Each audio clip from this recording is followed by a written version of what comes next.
I guess the truth is only what you get away with, huh? Yeah. So how are you, bud? What's up? What's going on with you? How are you? I'm all right. So what if there was two Doctor Strange at the same time in one universe? That would be one fucked up universe, would it not? No, it would be great, because what if not only did that happen, but what if that was the plot of what happened to Spider-Man? What if we just seen what's going to happen in Spider-Man that we seen in a What If episode that was animated? What if that actually happened? You know what? I didn't think of that part. Yeah. What if, like, when she separated things, when he was trying to fix things for Spider-Man in the trailer, boom, everybody just, that's how it works. He separated two timelines, one time. Yes. That's what happened. I hope that's what happens. But, like, Dark Doctor Strange, totally awesome. Totally awesome. Like, the fucking best. The fucking best. Dark Doctor Strange, amazing. Like, when they revealed it was two of them, I was kind of fucked up, because I'm like, okay, so if he didn't do what he did initially, wouldn't that just be another timeline? But then it was revealed it was because the lady, I forget her name, I want to say the Sorcerer Supreme?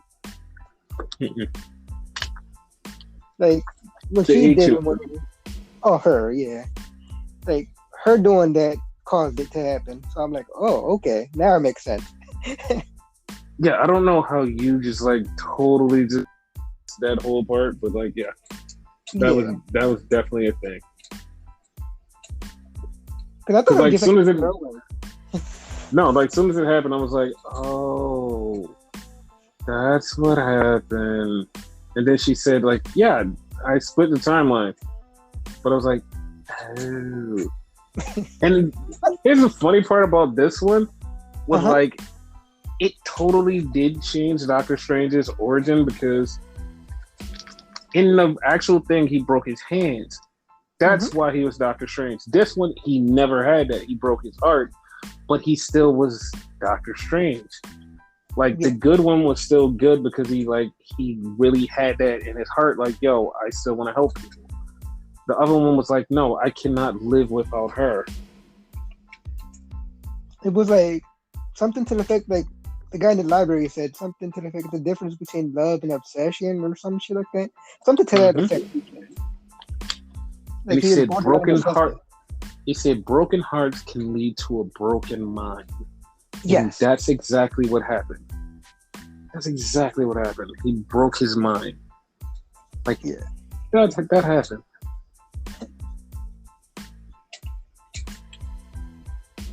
But what ifs are great. Yeah. Like, what if this week in wrestling didn't suck? Like, what if these shows that we are covering right now didn't suck? What if they didn't suck? That would be so great. And no, I'm not saying all of them suck. I'm just saying the ones that we're reviewing in this episode sucked. Yeah. Jesus Christ. Like, I literally I could have slept through everything. This week, I could have literally just said, you know what? Fuck wrestling. I don't even want to watch it. I'll just listen to Kanye's album all week. I could have just did that and been way more happier. Just way more happier than the shit that we were given this week. And I know somebody's sitting there like, oh my God, this is another week where they shit on AEW. Everything was bad. Everything was bad. Yeah, everything was bad. Clearly didn't just say AEW. You said wrestling in general. Like, you generalized. Yes. So. And since I mentioned AEW, it was their go-home Dynamite to their go-home pay-per-view All Out. So, I mean, I thought it would be more, and everybody was like, oh my God, it was so much more than it was. Literally, after the first 30 minutes, there was nothing else to it. Like, there was nothing else to it. It wasn't nothing. And I know somebody's going to say, the only reason you're saying the first 30 minutes was good because you had LAX and FTR. You're right. Only reason. Only reason I'm saying it was good. Because you got the world's greatest tag team, and then you have LAX, who is the second greatest tag team. Yeah. I would reverse that, my opinion, but still, great match. Wait, so you think LAX is better than FTR? Yeah, they're just like their style. Because you gravitate more to like the old school style, whatever, like the Andersons and all that. You know what I mean? But I gravitate more to like their style, like, you know, high risk type, you know? And that's amazing because I'm gonna bring that up later because like up later is is a question that I have to ask you because I'm very confused. I'm very confused. Okay. But like I'll ask it later. But yeah. So LAX and FTR had a tribute to Bobby Eaton with their tights, the Midnight Express tights. I loved it. Ask you about that. Yeah. Yes, I loved it. I really wish that one of them would have wore the longer tights, like to do the Sweet Stan Lane tribute.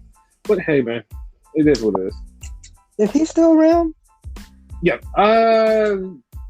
If I'm not mistaken, I want to say yes, but like I'm not sure. But I want to say yes. Okay. Like, but yeah, that match was all kinds of awesome. And like people was like, yeah, this match was good, but like something happened in a match later on where everybody totally just like shit on this beginning of the match. It was like, whatever, this is garbage. Because it's like, dude, huh? What part? I said when we get to it, I'll talk about it. But yeah, like that shit was like, that match was like really, like it was really dope. And LAX won, so that puts them in number one contendership for the tag titles, which they have never gotten a shot for. So yeah, that's the thing, right? Yeah. There's only like one little like thing I would like take points away from this match, and it's just a thing, right? So Cat had a real life injury in this match, right? So it was like they kind of like storylined it, and they tried to hurt. I want to say it was Santana with the same injury. That was off-putting to me, like a minor little thing, but other than that, great match. Yes. But yeah, like it was like everything about it was great, so I loved it. And then we had 2.0 and Daniel Garcia, like talking about like what they're gonna do with the Derby and like talking shit to Punk. Okay, so I have to say this about Daniel Garcia. Like, if I haven't said it before, I'm saying it now. Daniel Garcia is a fucking amazing talent, and he's going to be wrestling Jay White on the 28th for New Japan, which is fucking amazing. Like, that match is just going to be straight up fucking amazing.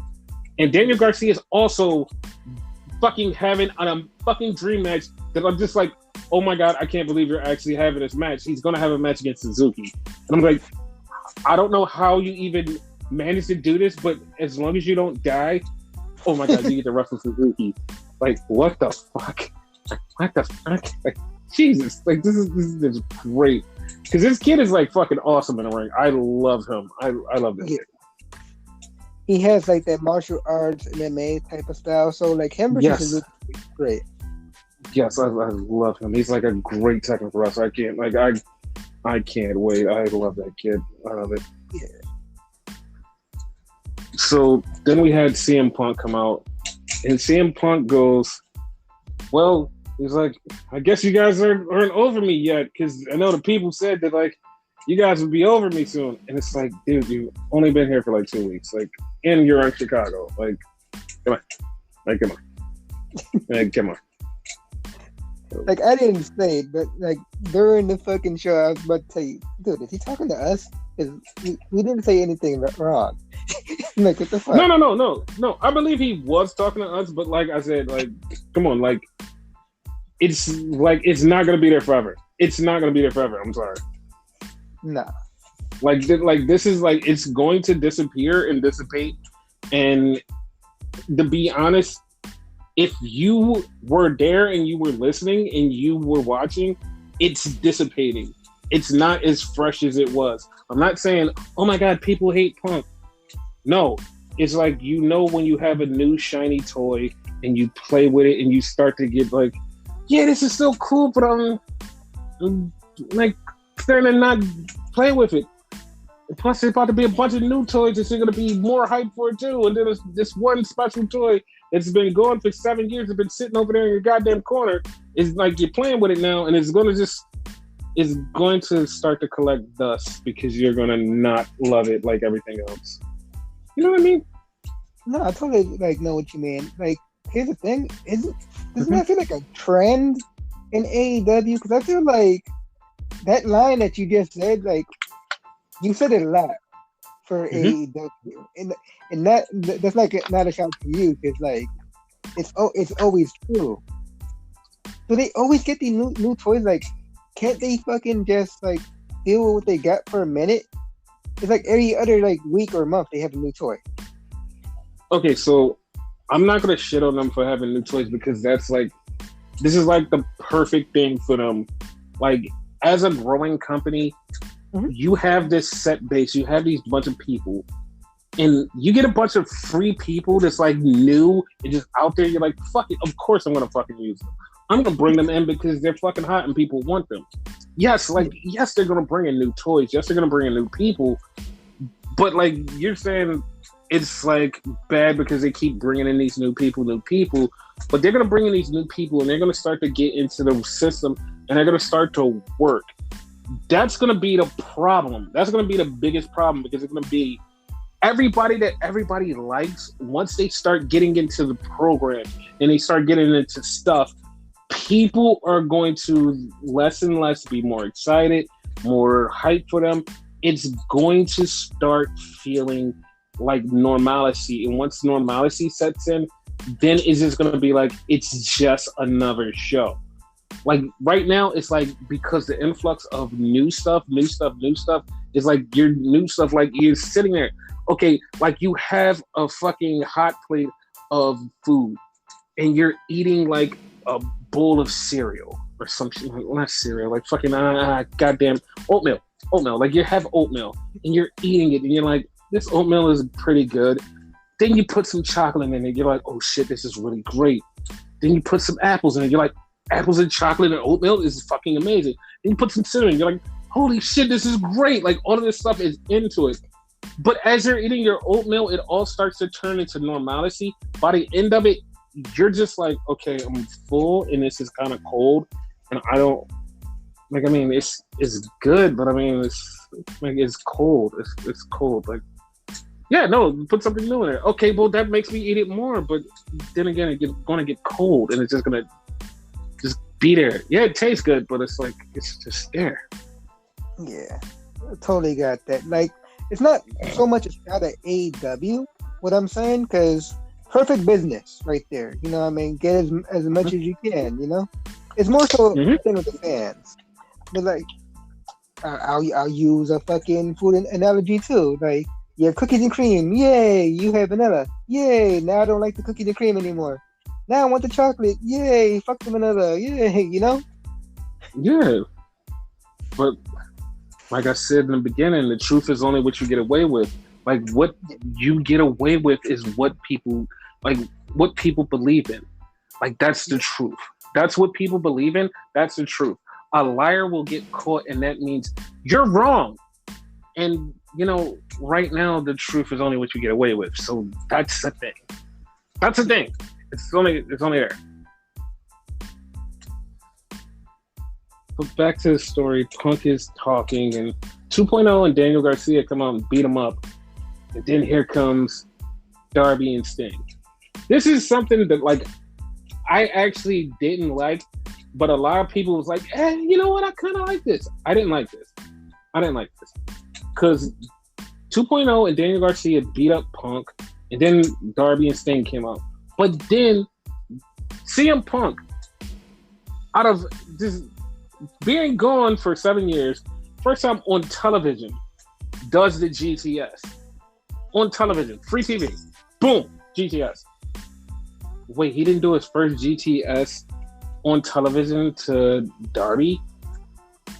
What? Like, and it feels like it took some of the sting out. And here's the funny part, and this actually like pissed me off a little bit. Yeah, CM Punk's first GTS in 7 years that everybody was able to see. And I was like, hold up, wait one goddamn minute, wait, hold up, you're wrong. It was like, this is the first one he's done in 7 years. You're wrong. And I know people are like, wait, Punk hasn't wrestled in 7 years.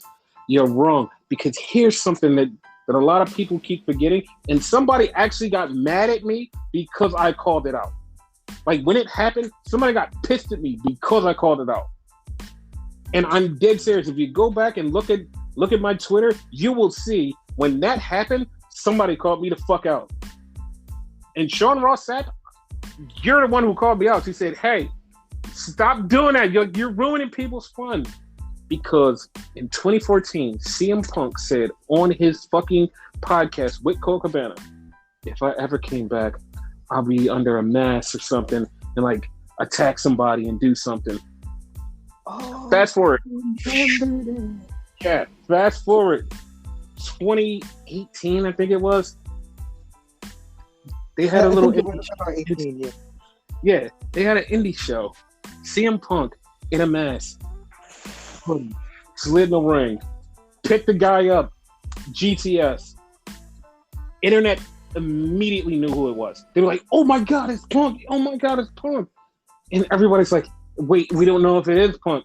And I literally was like, he said it on a podcast out of his own mouth. This is what's happening. He said this would happen. And it was like, man, just like, don't ruin people's fun. No, you're speculating that it's CM Punk. I'm confirming that was CM Punk. I'm not lying and fucking with you. I'm confirming what your suspicions are saying. This is what's happening. And people got mad at me for telling them the truths that they actually wanted to hear. Like, the stuff that they wanted to get away with is not right. Like, let's be honest, we're all liars, but sometimes we say the truth, and that was the truth. Punk did the GTS in 2018. It happened. So this was not his first GTS. Yes, this is not his first GTS since he left WWE. So don't just sit there and go, oh my God, this is the first one. No, just call it how you see it. But because you can get away with it, it becomes now the truth that this is his first one ever, because you are you who are saying these things. And what I'm saying is, you know who Dr. Seltzerwater is, and you know he's the one who said this. Now, also, we're going to get into something later where, like I've been saying for the millionth times, what he gets away with, but he's not going to get away with this. So we're going to talk about that later. So we're going to get back into the show. Okay. But yeah, then Darby and Punk had the little stare down, and they're just like looking at each other. And Sting says, I've wanted to share a ring with you for 18,000 years, and I finally did it. But on Sunday, I'm not going to be there. Oh, you too. I just want you two to fight, so I'm not going to be there. Oh, I was like, okay. Why, Sting? Like, you're just going to be in a corner. It's not like you were going to help him. Why? Like, I didn't understand that. Like, that didn't make any sense to me. Like, he basically rambled for like what seemed like 10 minutes. Yeah, I don't know why he said that. Like, that kind of bothered me because, like, he wasn't going to do anything anyway. You're just in a corner. So that was the thing. So then we had a sit-down interview with MJF and Tony Schiavone. And MJF is talking about Jericho and how Jericho always wants to be the star of the show, the belle of the ball, and how he's like Muhammad Ali that just keeps coming back to fight and just wants to be a star. And he like how Jericho made himself this big star and always betting on himself. So this one he's gonna lose. And like everybody is like, oh my God, this is such an amazing promo, an amazing sit-down interview. I've listened to it 5 times and I've never been so bored in my life. I literally have just never been so bored. I'm just sitting there going, yeah, like, I don't understand why people think he's such a great promo. He's not. Like, I don't get it. Like, I don't get it. Like, and I'm like, once again, I'm going to go back to what I always say. Like, if you can't make me feel something in any of your damn promos, like, he's lost something from, like, the very beginning of when he started in AEW to now. But I know people who have made promos that no matter what they do, they have this feeling in this aura of, okay, this feels different. It just feels different. Fucking Jay White. Jay White, when he cuts a promo after a match or in a backstage, it just hits different. It doesn't feel like, oh, I'm trying to be this asshole. I'm trying to be this. It's just him talking and being fucking Jay White. And it's like, okay, no matter what you say and the way you say it, it just like feels like it just hits different. It's just like, damn. It's like, oh, relax, just chill the fuck out. Like, and he's not even screaming and yelling at you. He can say it in the calmest fucking voice. It's like, fam, relax. Like, relax. Like, after his match with fucking David Finlay, how he just was like, yo, I'm the best in this business. I don't care what promotion it is. Impact, Ring of Honor, AEW, nobody can touch me. He's literally talking in a calm voice. And he's just so just direct and condescending and like lethal with his voice. And it's like, dude, what the fuck? Like, I didn't even say anything to you. Like, why do I have to fight me? It's just like, he's just that fucking good. Like, Jay White just has this amazing ability to fucking wrestle and talk. Like, I don't know, but like, everybody's MJF fans, but it's fine. MJF like seems to try too hard, in my opinion. Yes, he does. Like, he wants to be like the biggest bad guy, so like he pushes the limit with that. Whereas Jay White, like, it is what it is. You like him? You don't? He don't care. He just like that's what you gotta do. Yes. So then we had Orange Cassidy versus Jack Evans, but as soon as Orange Cassidy gets in the ring, he gets attacked by Matt Hardy, who's still beefing with him.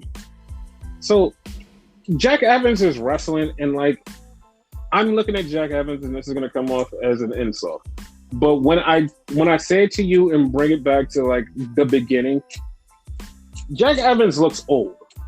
And now everybody's gonna be like, dude, fuck out of here. Jack Evans can still go. I never said he couldn't go. I said Jack Evans looks old. Now, people are wondering why I say that and why it just feels like an insult. Because Jack Evans' first US shows, me and Renegade seen. We watched as it happened. We watched him his very first US shows. So we've watched him in America since the beginning. So for me to say, oh, you look old, is like, yeah, no, it's not an insult. It's like, you're just older. Like, we've seen you since you were young, so it's not a bad thing. It's just, you look old. Yeah. And just the way he looks and like the way he carries himself and all that. Yeah, because like he has a beard, but like sometimes when people get beards, it's like, oh, they just look different. He has a beard, but his beard makes him look older, and his beard, like for some reason, I feel like this dude is in his like 40s. I'm like, that's not true. Like, that's nowhere close to true. I'm like, this dude is nowhere close to that. Like, and I know that for a fact that he's. Huh? No, go ahead. No, go ahead. I was going to ask you something about him, like, back in the day, but go ahead. No, go ahead. No, ask him. Like, correct me if I'm wrong, right? Like, because, you know, my memory is sketchy when it comes to shit like that. Wasn't he the one that like, used to, like, break dance or whatever? Kind of did, like, a spinning Rooney, but way fucking better than Booker? Yes. He was a high flying dancing kid in the three, like, Heart people. Because yes, he was part of the Heart clique at the time. It was him, Teddy Hart, and Petey Williams. Yes. right? Yeah. Mm-hmm. And Jack Evans died, and no one had seen him after that. Like that was a literal thing. Yes, like no until Lucha Underground, because he died and then he showed up in Lucha Underground, and I was like, oh shit, how the hell did he get here? Because like he just went missing after like that one match. I was like, god damn, dude. P.D. Williams too, and he showed up in Impact out of nowhere. Yes. So they're having a match, and this is another thing that pisses me off.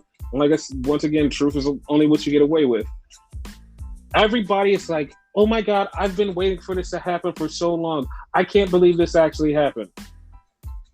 During the commercial break, Orange Cassidy pins Jack Evans. Now, if you've been listening to this podcast, for a long time, you know that weird motherfuckers have been saying something, and you motherfuckers cannot be like, what the fuck? Like, no, you gonna be like, oh shit, they did. We've been bringing this up, the Kofi Kingston Sheamus incident. We've been bringing this up for years, and we've been saying, I wish that they would do that again. And one of us said, that's only when they had picture-in-picture. One of us said, they should do that again. That's been a thing for years. We've been waiting for them to do that. They fucking did it here. Fucking did it in AEW. And everybody's like, oh my god, that's so genius. I can't believe that they ever did that. Like, no one's ever told of doing that. The fuck are you people doing? And you know all of the sheep are just like, yes, master, you're right. That never happened. You only get led by what is being told to you. I don't understand. Why are you just being such followers and not knowing your worth? Like, come on, fucking, you were there. Like, you people were there. And I swear to God, if people go, I wasn't watching Raw at the time. You were literally watching Raw at the time. Like, Raw was still okay and bearable at the time. You can't tell me that you wasn't watching Raw. Like, you can't. Like, literally, half of you Zoomers that were basically just getting on the internet at that time were only talking about, oh my God, they have picture-in-picture. Oh my God, they have this. Oh my God, they have this. This is so cool. Wow, they have this. Blah, blah, blah. You could go on the app and watch the rest of the match. Oh, wow, you can do this. You can do that. You Zoomer babies were on the fucking Twitter and Instagram and all of that when this was happening. So don't give me the bullshit that you don't know this happened. Exactly. After this was probably when you started to go, you know what? I'm not watching wrestling anymore. But you were watching at the time. So go ahead and tell me that just go ahead and lie to me. Just basically lie. Just go ahead and lie. But like everybody was like, oh my God, I can't believe that happened. So after the match was like the funniest fucking thing ever. Because it was so crazy. So Matt Hardy gets in the ring, starts to beat up Cassidy. So Yuta and Chuck comes out. So then the Hardy family compound off his like run along came out and beat them up. And it's like, dude, who's gonna help him? Out of every fucking body, there comes Jungle Boy, Luchasaurus, and Little Kid. What the fuck? Like out of everybody, why them? Exactly. So they clean house and everybody leaves. Then we have a Eddie Kingston Miro thing, and Eddie's talking about he's gonna beat Miro. Miro's talking about fucking his hot wife all along. I'm like, dude, just chill the fuck out. Like, yeah, I'm gonna fuck my hot wife for Jesus. Like, bro, like, I swear to God, he said that. I was like, dude, like, I don't care anymore. Please verbatim, he did say that. Verbatim, he did say that. Chill the fuck out.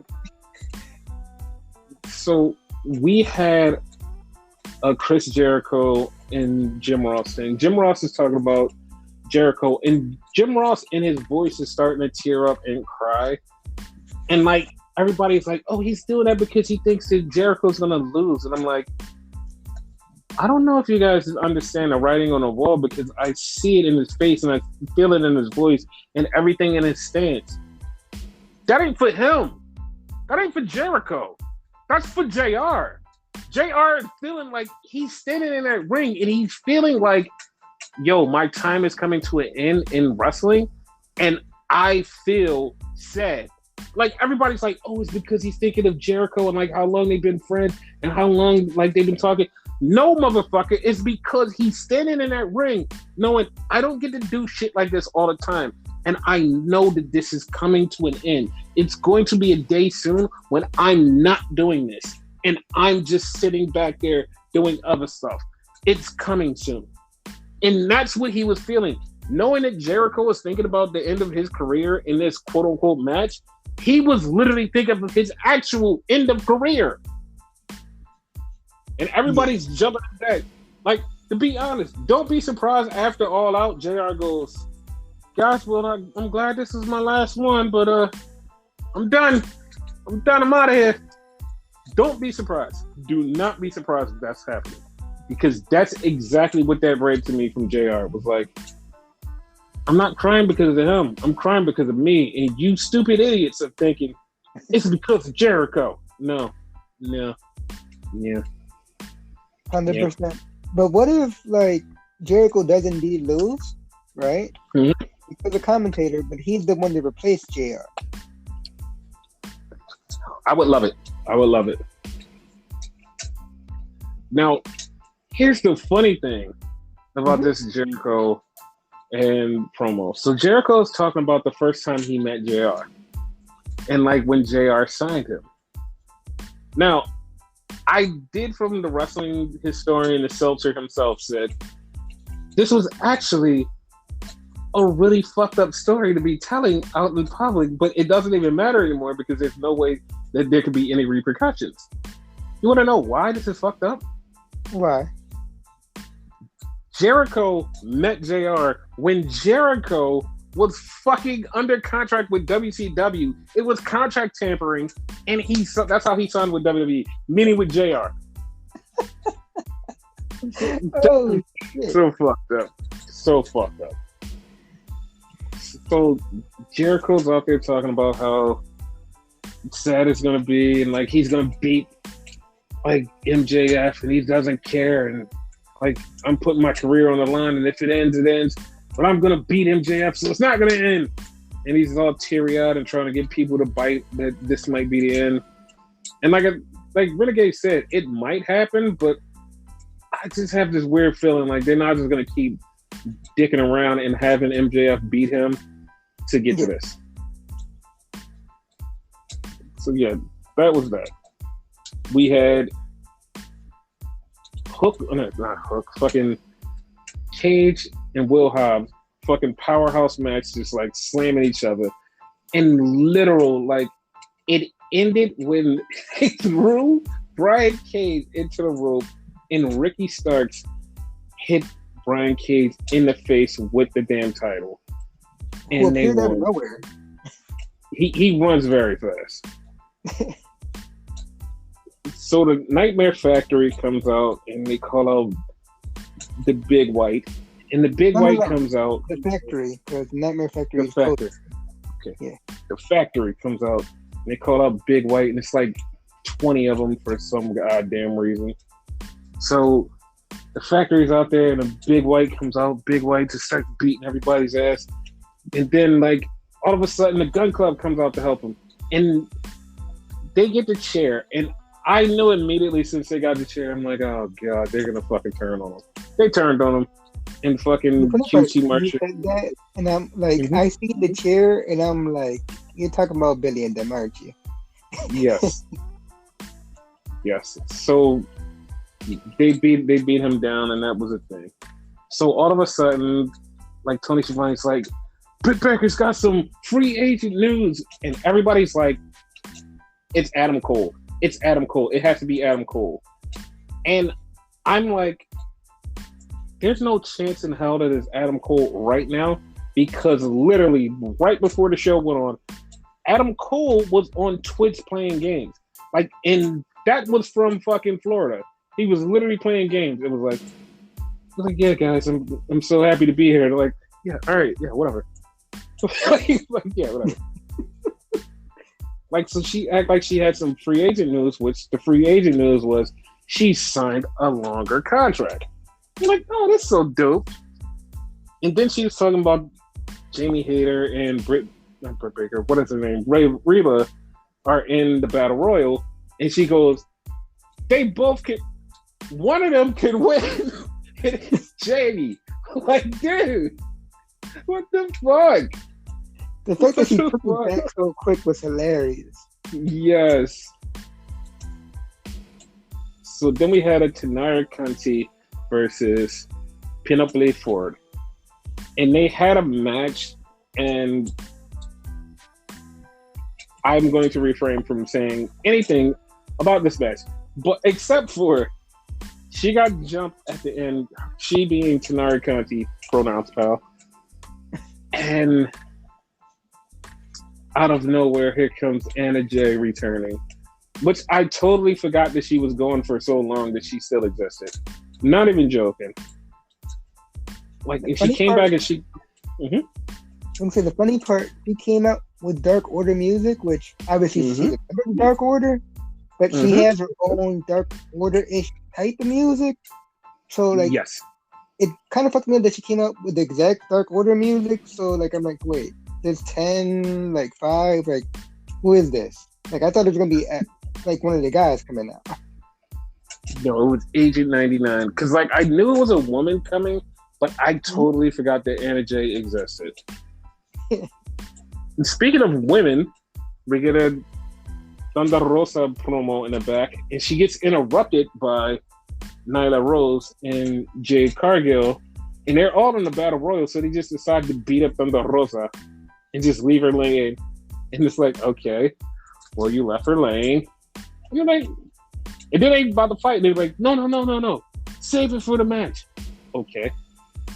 Just like, okay. Like, I don't like. I was gonna tell you, like, they would make a good tag team. Yeah, they would make a good tag team.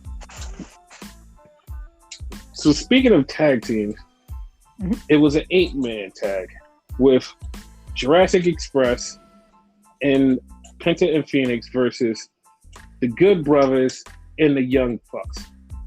So I like how you got the Lucha Bros and the fucking Express names right, because like they're all on the same team, so you can't fuck it up. Yes, finally I can't fuck it up. So what I was saying earlier about how come, okay, if you like flying teams, how come you're not bigger fans of the Bucks and the Lucha Bros? Oh, I'm high on the Lucha Bros. It just like I don't know, they kind of need something, but I do like the Lucha Bros more so than the fucking Bucks. Like the Bucks annoy the piss out of. Yes. And somebody's yelling at the phone right now, going, "That's what they're supposed to do." I know. Relax. So it was a part in there that like I totally just like blew by, and like somebody sent this to me. A girl was like, "Dude, did you see how cool Phoenix is?" I'm like, what the fuck are you talking about? Like, she sent it and like all this stuff that Phoenix was doing, and I'm like, oh, okay. I was like, oh. She's like, wasn't that awesome? I'm like, I said, oh, so that means no, not really. But like everybody had just like been like, oh my god, that was so great. Phoenix is so dope. I'm like, oh. That's all I can say. Oh. And like once I said that, Phoenix took the pin and was like still like, oh. This is just he lost. And then Kenny came out, and then they started beating everybody's ass. Then Christian came out. So they lowered the cage and total WWE-esque stuff. Mm-hmm. They're in the cage beating the shit out of it's Kenny, the Good Brothers, the Bucks beating the shit out of the Lucha Bros and Christian, and they're just beating the shit out of them in the cage and getting ready to go home for All Out. And this is how it ends, and they just beating the shit out of them, just beating and beating and beating and beating, and it's like, yo, this happens on WWE, and everybody's like, oh my god, this is so bad. This happens here, and everybody's like, oh my god, this isn't bad at all. Like this is something different. Like I've never seen anything like this. Like I don't know if it's recency bias. Yeah, I don't know if this recency bias. I don't know what the fuck it is, but like everybody's like, this is so great. But that was AEW. So yeah, NXT UK had like nothing really cool except for Blair Davenport beat the shit out of Sid Scala and what is her goddamn name? Nina Samuels. She beat the shit out of Nina Samuels so bad that she threw her off of the ropes. She threw her in the ring, just fucked her up. Sid Scala tried to stop. Sid Scala got his ass beat by Blair Davenport, and they're just like, oh my God, I can't believe she's this vicious. But it was funny. Amel has beef with Millie McKenzie, and she winds up losing to Millie McKenzie, and Amel is just, she's just great. It's great. They had a match between TMN and Brendan Fraser. And TMN, like, I didn't know, Nathan Fraser. No, because you said Brandon Fraser. I'm like, no, not him. Not the actor. Not the actor. It's Nathan Fraser. That's it. But yeah, like, TMN is actually really good. I didn't even notice that he was that good, but that was dope. Then we had a challenge from the Coffee Brothers, and they challenged Pretty Deadly for the tag titles. And yes, it's the Coffee Brothers. Joe and Mark are together, and they want the tag titles. So wait, no more Gallus? No, it's still Gallus, but I think because the Wolfgang won so many one-on-one matches that Wolfgang has now earned his solo thing, and the other ones earned his tag team thing. So yeah. They should have been like that from the beginning anyway. Even though Joe's the better leader, but brothers make the better tag team, I think. Yes. So back to America. So, oh yeah, that's right. Dave Mastiff and Jack Star, whatever his name is. Jack Star. They're becoming a straight up tag team. And they're going to be going for the tag titles eventually. So that's a good thing. Cool. But back to America, who's coming to an end. We had a match between Mandy Rose and Saray. And as soon as this match happened, first thing in my mind was, how do you fucking end this?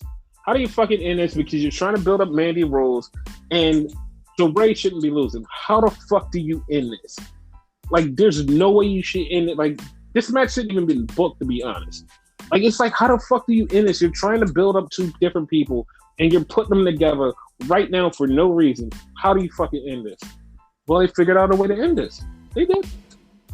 Because Mandy Rose was out there with Priscilla Kelly, Gigi Dolan, and JC Jane. So Mandy gets drop kicked in the face by Saray, and they cover her face and they take her to the back. It was like, you hurt her pretty face. And Saray wins by countout. I was like, oh, well, that's a thing, but it still sucks. Still sucks. I'm not happy. Not at all. Yeah. So then they have Brendan Vink. That's not his name. What is his name? Duke Hudson. Duke Hudson facing off against Kyle O'Reilly. Kyle O'Reilly wins, but they tried to make Duke Hudson feel like a person. And I don't care. Don't care at all. He's the most vanilla person there. I'm big, so I'm cool. That's not a thing, pal.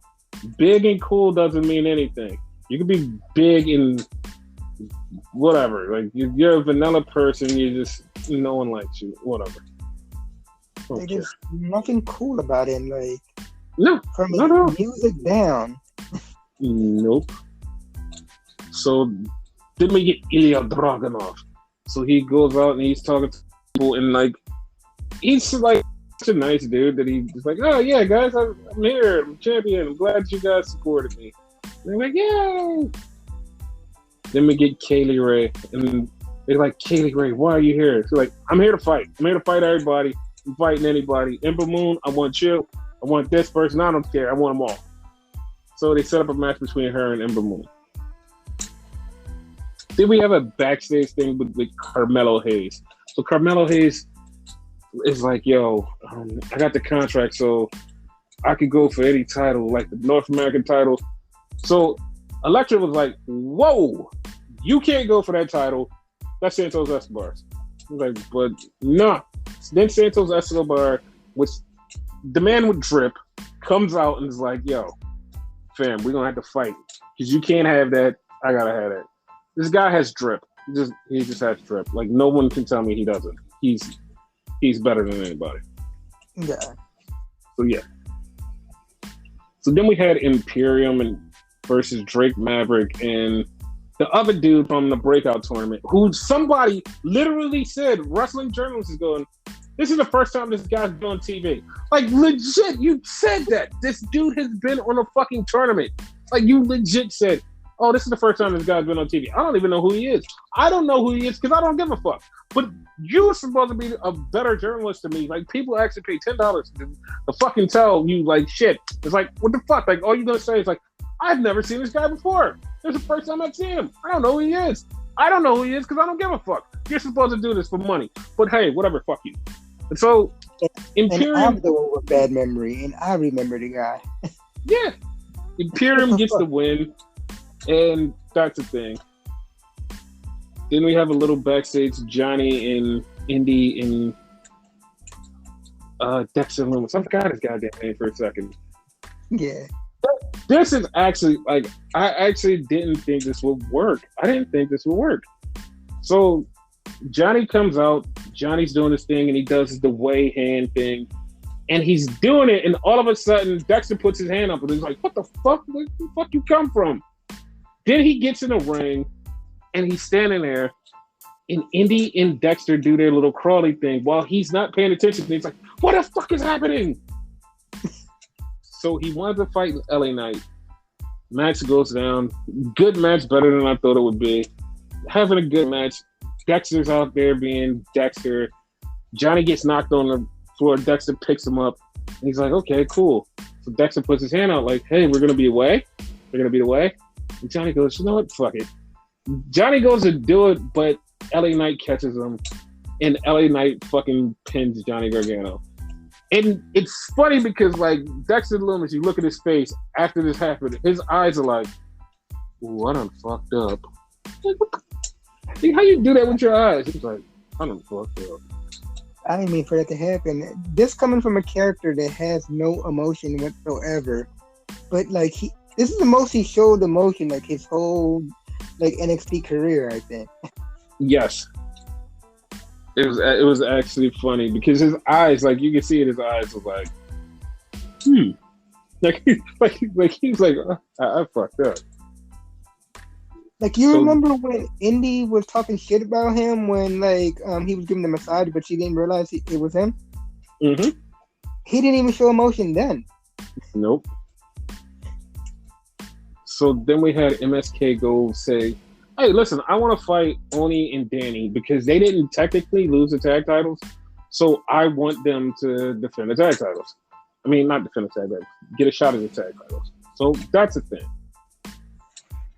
So then we had Jesse Kamehameha versus Raquel Gonzalez, which is leading to the whole Frankie Monet versus Raquel Gonzalez feud, which is coming up soon, I'm guessing. It seems that way. Yeah, it does. So Samoa Joe says he's the champion. He's back to be champion forever, and like whatever happens. So we have Roderick Strong versus Jiro Ichiban, and it was a match that was there. There was a couple new dudes with fucking the Diamond Mine. Then we get K19 talking about they want the tag titles, and we get Zoe Starks and Io. And so this is how dumb, once again, how dumb the person is. Goes, oh, I think Io's character is Io just hates everybody. Io fucking hates Zoe. She fucking hates Zoe. Of course she hates K19 because they're her opponent. She hates fucking Zoe. She does not want to be Zoe's partner because she said, I hate you, and I hate you. She left. Zoe starts cutting her promo, and then she goes to give her a fist bump, and no one's there. She hates Zoe. If you haven't been paying attention, which obviously they haven't, Zoe, she hates her. It's gonna wind up them two fighting eventually, but like, yeah, whatever. Like, if that was the case, there should have been like 4 I hate yous instead of 3, because the interviewer. Yeah, exactly. So then we get a promo with Cameron Grimes, baby, and the Grizzled Young Vets. So that's going to be a feud. I don't know if it's going to be a singles feud or like a tag team feud. I don't know what the fuck it's going to be. Should be a tag team, but like, who do you put him with? Is the question. I don't know. That's a good question. So then we get Ciampa versus Ridge Holland, which was a pretty okay match. And then Ciampa won. And then he gets beat down by Pete Dunne and the rest of the guys. And then here comes MSK to save them. And then the show goes off the air. So, yeah. And I'm seeing this and I'm calculating time. And I'm trying to figure out how this is going to end. So, here's what's going down in my head already. Mm-hmm. Oni, Birch, Dunne, War Games. Here's the thing. I don't know who their opponents are going to be. Because it feels like this can't last for another 2 months, but I do know that they're going to have opponents. Don't know. So, yeah. MSK and Ciampa and Thatcher? Ciampa and Thatcher. I was trying to think of a tag team name for them. That's why it took me a minute. But here's the thing, though. We're only in September. Like, War Games is in November. I would not want to see this stretched out for super long. Like, I want it to be over and done with and have 4 new people for them to just go against. Because I feel like it's been stretched out for so long. Yeah. Like, really, I didn't think about them for War Games. The one I've been thinking about for War Games was fucking Legado de Fantasma and Hit Row. Mm-hmm. But that could work too. It just, like, who do you put him against? Because, like, you're right. That takes fucking long. Yeah. So, like, yeah, that's where I'm landing at one of the teams for War Games. We'll see what folds out. Because I feel like there's fold out on War Games. Yeah. So, back to wrestling, we get the Raw. And it starts off with Damian Priest out there, and he's talking about how he's cool and how he's the champion and how he wants more. Then Shamus comes out and says, hey, you can't beat me, I want the title. Then Drew's like, hey, you had an open challenge, I want the title. So then Bobby comes out like, hey, I want the title. Well, you have a title, but I want more titles. Well, you can't do that. Then Riddle and Orton comes out and they're like, hey, we want the title too. And then somehow Riddle says something about you can't hold 2 titles at once. And it's like this. Shut up. And then we're talking MVP. MVP is talking to Damian Priest, and he goes, "You've been Dejo." He's like, "Hey man, watch your mouth." I was like, dude, like he's called you a Mendejo, chill. So you caught on to that real quick. I missed it. Yeah, it was so fucking hilarious. So then Sonya Deville and Adam Pearce come out and was like, okay, we're gonna do this. Triple threat match. Drew versus Sheamus versus Damian Priest. And a tag team title match. Brandy and Riddle versus Lashley and MVP. Like, okay. And then, like, after they say that, Rhea Ripley shows up. It's like, why are you here? Like, this has nothing to do with you. So she comes out and she's like, I have a match with Shayna Baszler. Okay, don't really care. But Nikki Ash comes out. Nikki Ash comes out and is like, hey, like, I'm going to hang out with you. So Nia and Shayna come out. Shayna and Rhea have this match, and Rhea loses. I mean, Rhea wins. What did I say she loses for? So she wins. And that's the thing. But during the match, Nia's like, I don't care because I got to face Charlotte later. And then she just like, at the end of the match, she just beats the shit out of Nikki Cross and then like clobbers the fucking living shit out of Rhea. Like so hard that her head bounces off the goddamn rope. I'm like, Jesus Christ, relax, lady. But that she wasn't relaxing. She wasn't relaxing. She didn't relax.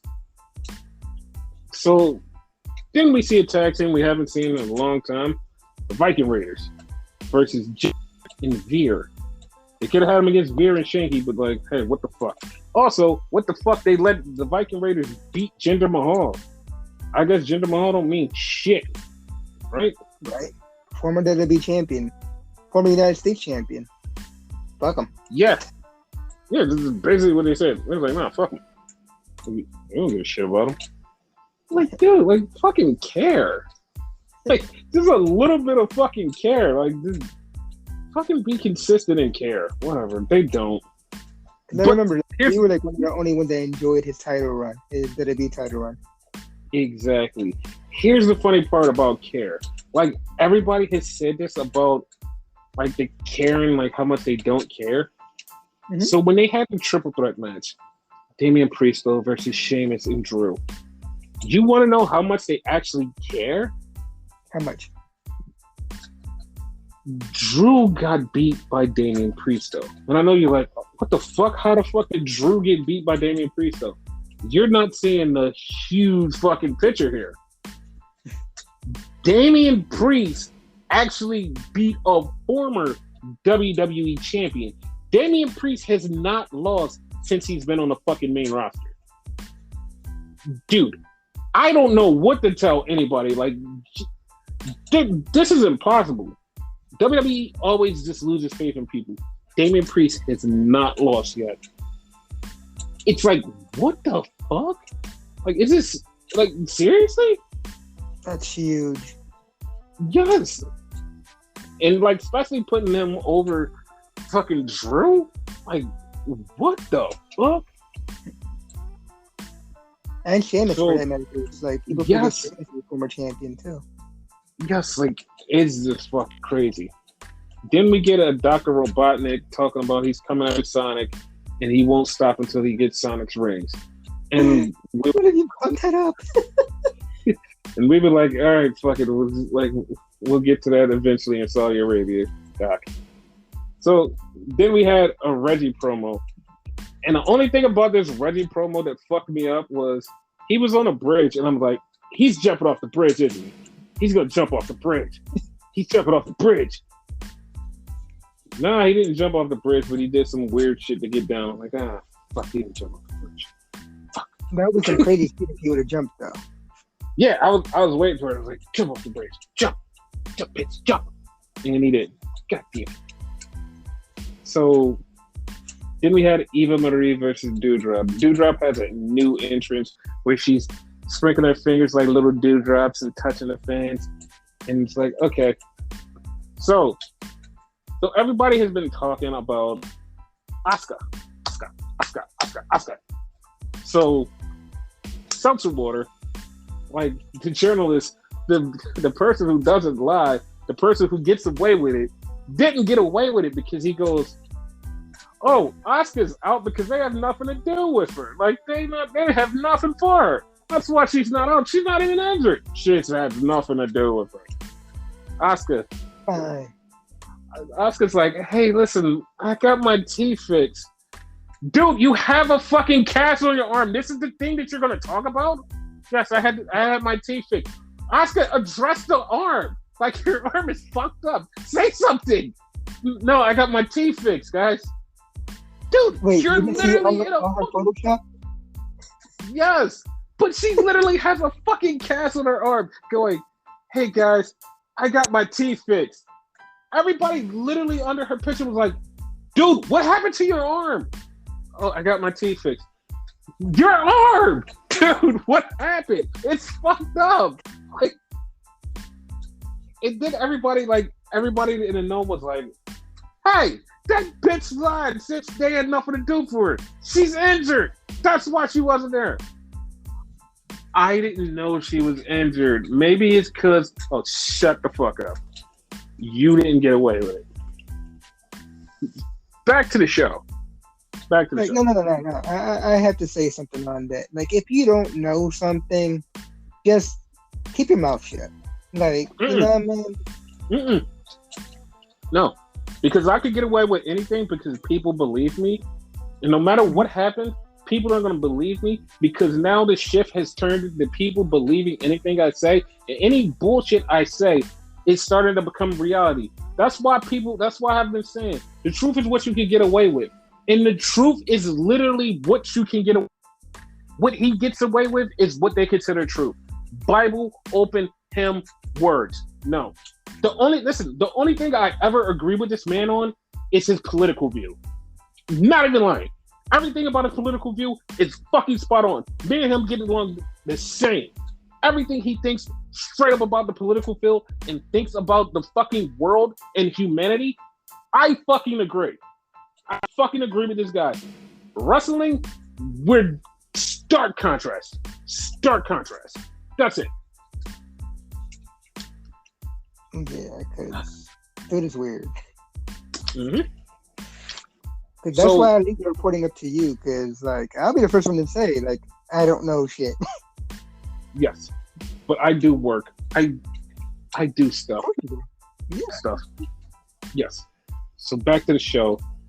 They had the match with Eva and Doudrop, but they didn't have the match because Doudrop attacked Eva right before the match.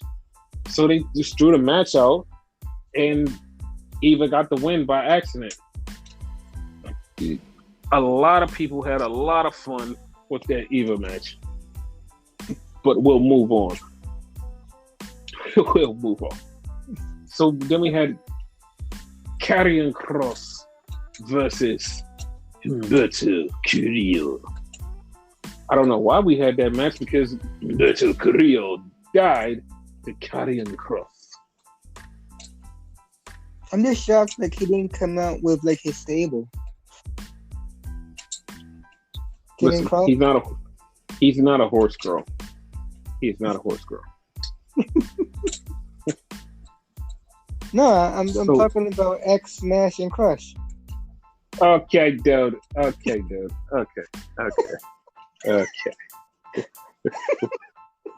Okay, he just called him part of Demolition. Okay, dude. He's like a bootleg version. Like he could legit join fucking Ascension at that point. Oh, that hurt me. That hurt me, dude. That hurt. Oh, what a rush. Wow. So then we had the controversial match between Nia Jax and Shayna Baszler.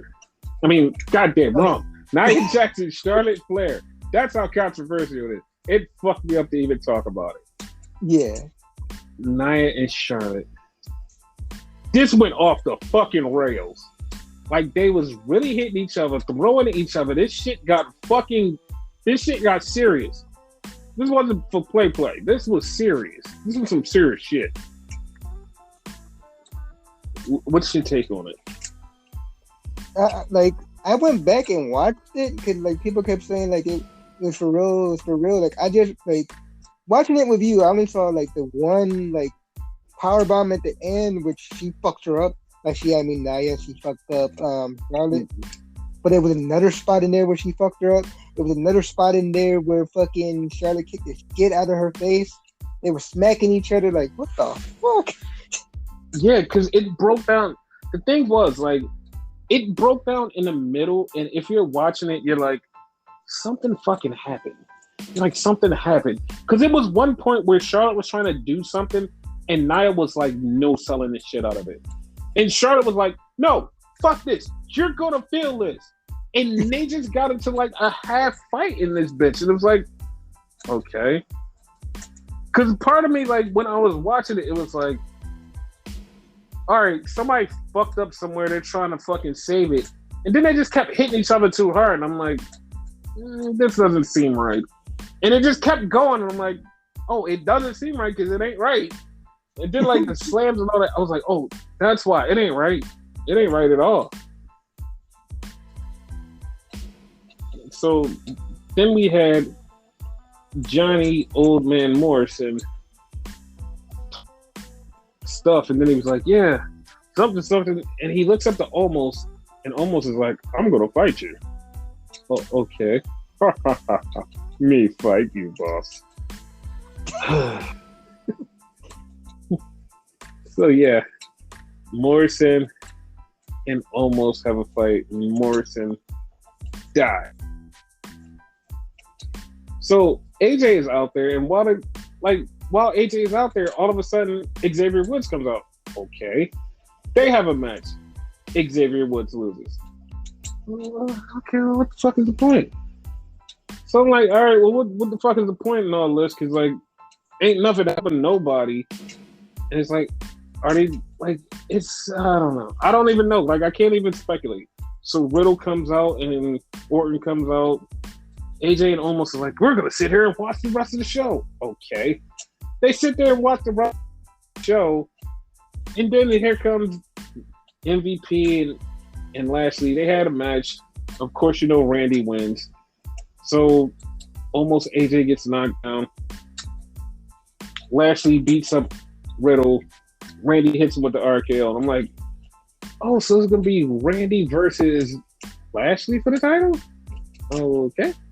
Well, I guess that's the thing. Because that's how it looks to me, right? Yeah. Am I not crazy? Yeah. No, you're not. Like it seemed like that could be a thing. Yeah. Which, why? You know? Yeah, like the bad part is like I don't want it, but like I don't see another opponent for fucking Lashley. So I'm like, I want to be like, you know what? That doesn't work. But then again, I'm at the point where I'm like, there's nothing else to do for him. There's nothing to do. Like, we're just at the end game where it's just like, there's nothing else for this guy to do. We might as well just go, all right. I mean, there is, I almost called him Punishment Martinez like you do. There's Damien Priest, but that ain't till like later. Yeah, I feel like that's a later thing. Yeah. Because they're teasing it like, hey guys, this is gonna happen. We're like, yeah, we know, but like, haha, it's coming. And they're like, haha, no, it's not gonna fuck you. Like, you're gonna have to wait. It's like, all right, whatever. I guess. By the time they fucking do it, we won't care. Yeah, like, and here's the funny part about it. Mm-hmm. When they do it, Damian Priest will still be undefeated, and we're just gonna be like, oh, he has to win. That's gonna be his first loss against Lashley for the title. That's what's gonna happen. Exactly. Like the fuck? Like that's it? Like that's how you fucking get us? You fucking weirdos? Yeah, no, unless he loses the title before then. Yes. No, I don't think he's gonna lose the title. I think it's gonna be title for title, and he's gonna do it, and it's just gonna be like, ha! You lost. What the fuck? Like, what the fuck? Like, it's the worst. Like, it's just the worst build up for that. Like, what the fuck?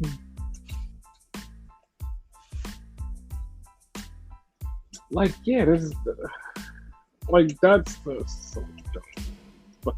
Yeah. But yeah, like this week sucked, and like it even sucked more losing Daphne. Yeah. That was sad.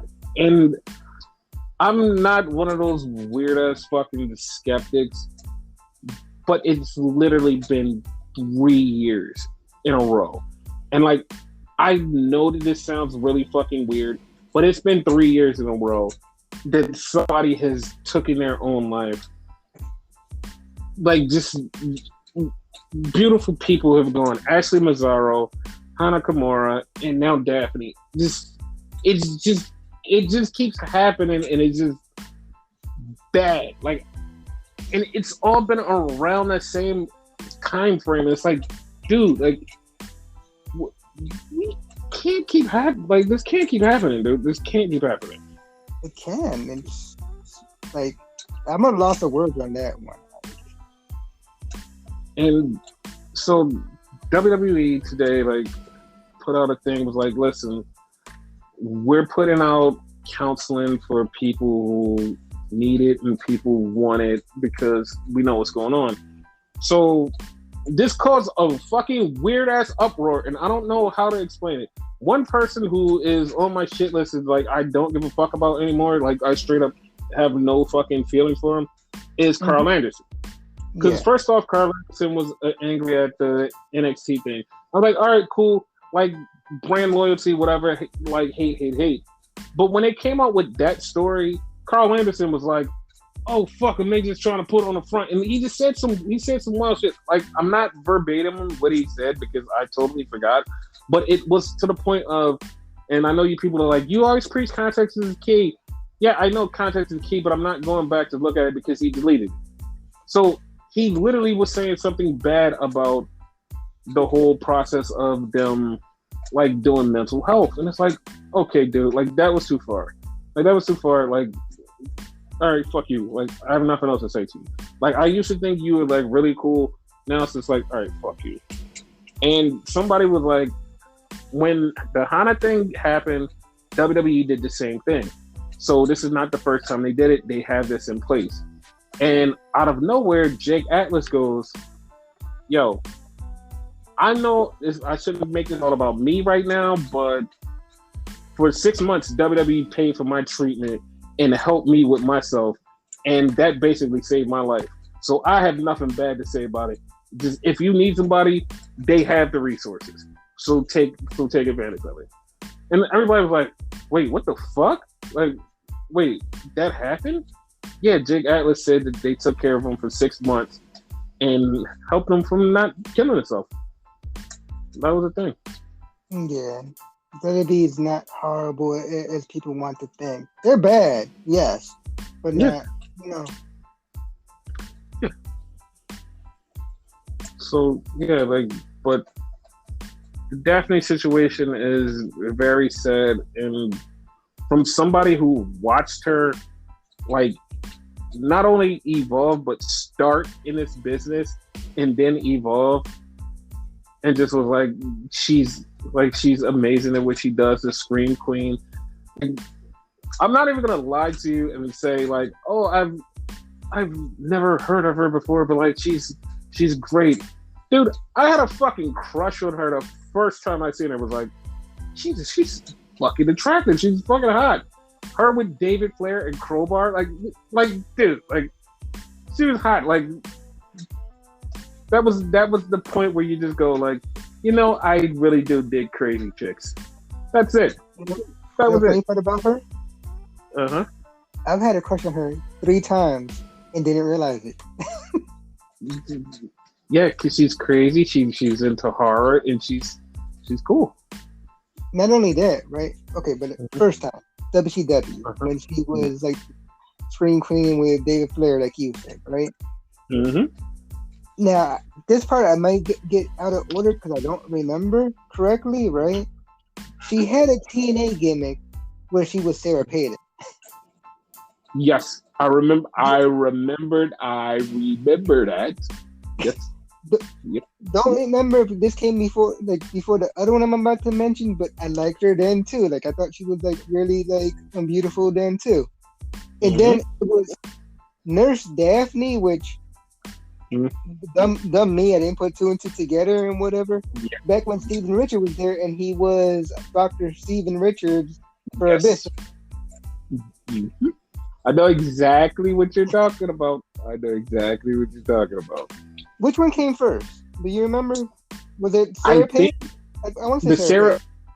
I think the Sarah Palin one did come first because that was like right at the very, very like turn when like Obama was running and like he needed somebody to run against him, and that was like a big thing. And she was like, yeah. So that was like I think that was in 2006. And then after that we had the ECW revival. That's when Richardson came in, and that's when she turned to Nurse Daphne. Oh, okay. Yeah. But yeah, she's dope. And like the last couple of times I've seen her, like she was like in good spirits. Like the last couple of times I've seen her on the internet and like people talking to her, she was like in good spirits. So, I mean, like that's not saying like nothing could trigger you, but like anything can happen, and like guys, like if anything is bothering you and like shit's going down, reach out to somebody, get help. Like seriously, like just talk to somebody. Just don't fucking just bottle that shit up and just take it. Just fucking talk to somebody. Just reach out. Just say something. Just like, come on, guys. Like, don't. You're not alone. You're not alone. Seriously. Oh, I found the tweet. If you want me to bring it up, if it even matters, but yeah. Oh, the Carl Anderson one. I mean, you can bring it up because like context is key here. So bring it up. Okay, so Sean Ross said like he like did the whole WWE thing, like he said. WWE sent out a message to talent today, noting that they provide counseling services if they are in need of help. And out of nowhere, Carl Anderson like, they suck, bro. Yeah, like what the fuck, like that was not needed. Yeah, that wasn't needed. Like I understand his hate, and then like he fucking tweets later on like, "Geez, you marks get so worked up." Bitch, no, that's like that was too far. Like the whole dead NXT thing, fine, it's fine. You could work the marks on that.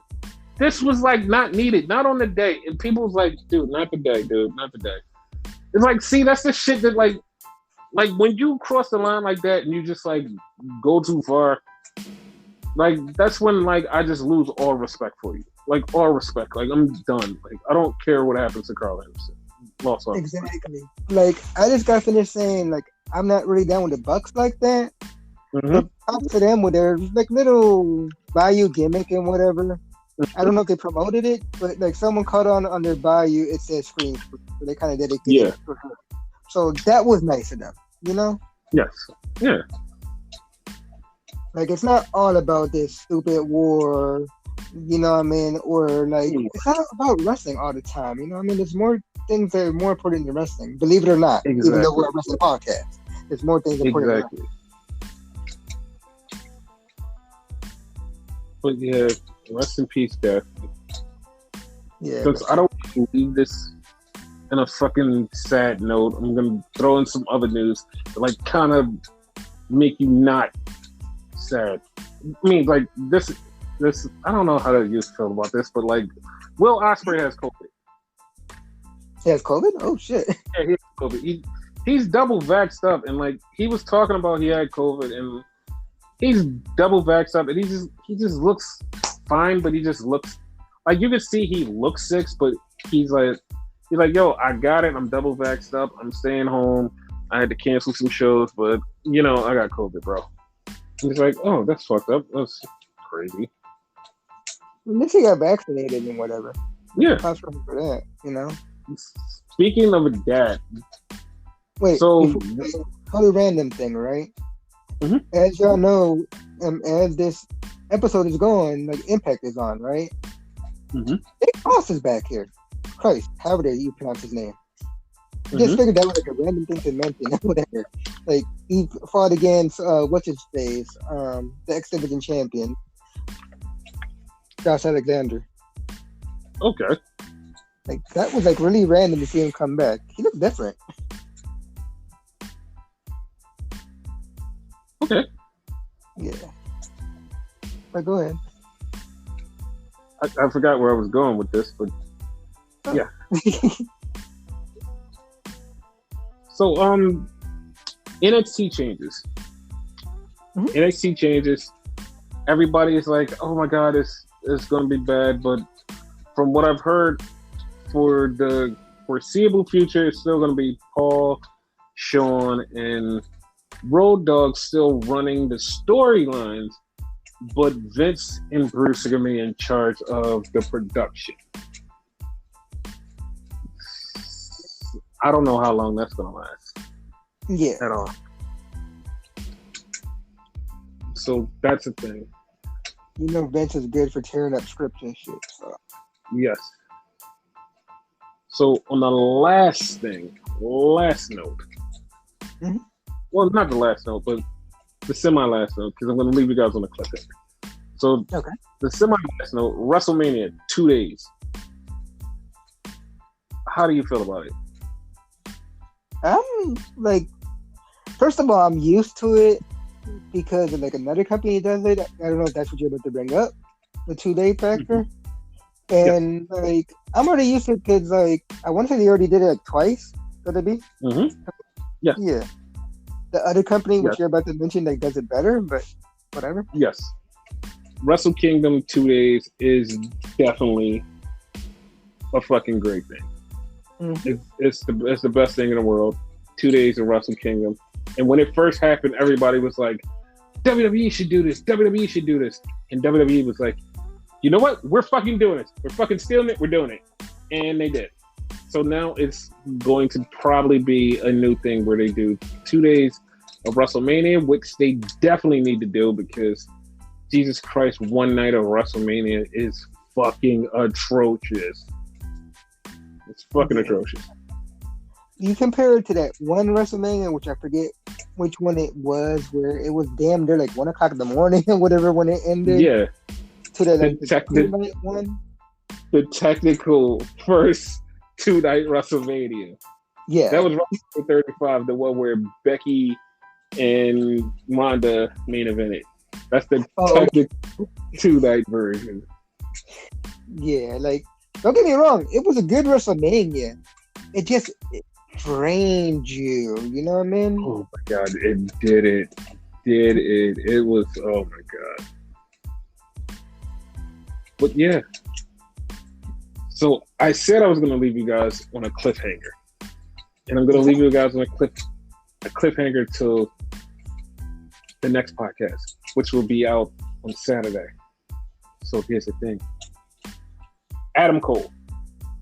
Rumors going around that Adam Cole is wiped out of existence in WWE. Like, there's no more memos. So you know exactly what that means. Adam Cole is showing up at AEW. But what if that actually didn't happen and somebody said something and tried to make it seem like that was going on, but they don't know what was going on, and they said he's out of existence. So what if that did happen but didn't happen? So would that mean that Adam Cole is a free agent, or he's still being there? Or what if Adam Cole was going to fuck that shit